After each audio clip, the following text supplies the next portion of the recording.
বুড়ো বয়সে ভীমরতি যাকে বলা হয় উনি সেই রোগে ভুগছেন, আর তাকে এখন আর আমি মুক্তিযুদ্ধের কেউ মনে করি না। রাষ্ট্রপতি পদে জামাত ইসলামীর নেতৃত্বাধীন 11 দলীয় জোটের প্রার্থী আলী আহমদ বুড়ো বয়সে ভীমরতি রোগে ভুগছেন বলে মন্তব্য করেছেন কিশোরগঞ্জ 4 আসনের বিএনপির সংসদ সদস্য এবং মুক্তিযোদ্ধা অ্যাডভোকেট মোহাম্মদ ফজলুর রহমান। তিনি বলেন, কিছু বেঈমান থাকবে যারা পট পরিবর্তন করবে, যারা পক্ষ পরিবর্তন করবে।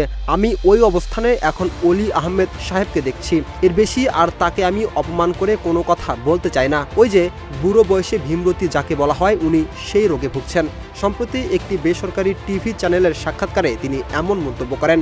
কিছু বেঈমান থাকবে যারা পট পরিবর্তন করবে, যারা পক্ষ পরিবর্তন করবে। সাক্ষাৎকারে জামাতের 11 দলীয় জোটের প্রেসিডেন্ট প্রার্থী মুক্তিযোদ্ধা কর্নেল অবসরপ্রাপ্ত আহমেদ অলি এই বিষয়টিকে তাহলে আপনি কিভাবে দেখছেন প্রসঙ্গে সাংবাদিকের করা প্রশ্নে তিনি বলেন, অলি আহমেদ সাহেবের মতো লোক যদি মেন্টালি ডিস্টার্ব না হতো, ক্লিয়ারলি বুঝে শুনে একটা লোক রাষ্ট্রপতি ক্যান্ডিডেট হচ্ছে যার পাশ করার কোনো সম্ভাবনাই নেই। অলি আহমদ সাহেবের মতো লোক মেন্টালি ডিস্টার্ব না হইতো, ক্লিয়ারলি বুঝে শুনে একটা লোক রাষ্ট্রপতি ক্যান্ডিডেট হচ্ছে যার পাশ করার কোনো সম্ভাবনা নেই।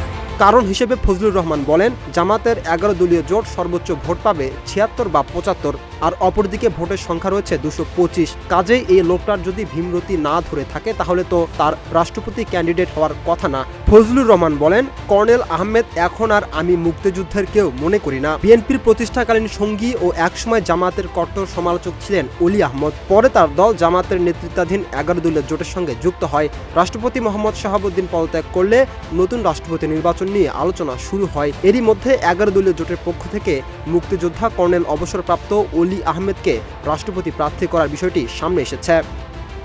রাকিব হাসান, ইত্তেফাক নিউজ।